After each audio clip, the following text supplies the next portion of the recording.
to figure out whether the things that we are attached to are true or not. By the way, when there's attachment, that shows the sign of fear again. When you know, not know, when you see who you are, there's no attachment. There's only allowing things to come and go.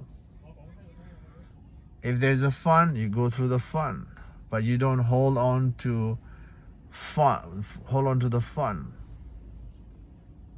You know that the fun is just a phase. Same when there's a struggle, it's just a phase. It will go eventually.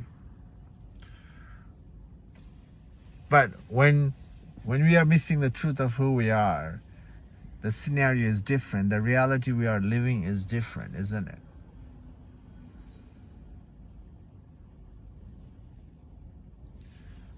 The reality right now is life is a struggle. Life don't have to be a struggle. Life is definitely an effort, but don't have to be a struggle. There's a difference between the struggle and effort. Struggle is when you don't know how to do things. Then your fear is making you just push through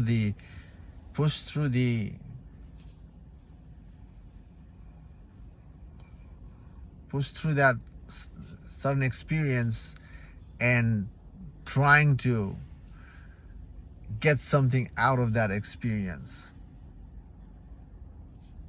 And effort is, you understand there has to be certain effort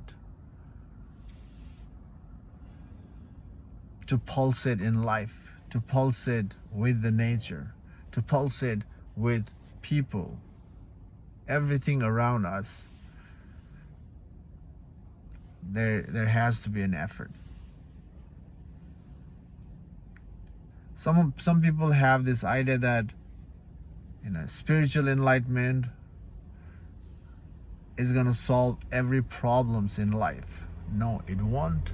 Enlightenment is about seeing things as it is, especially seeing the truth of who you are. And the process of seeing the truth of who you are makes you understand the nature of the mind and outer mind, which is the people. You understand that, and also you understand the rest of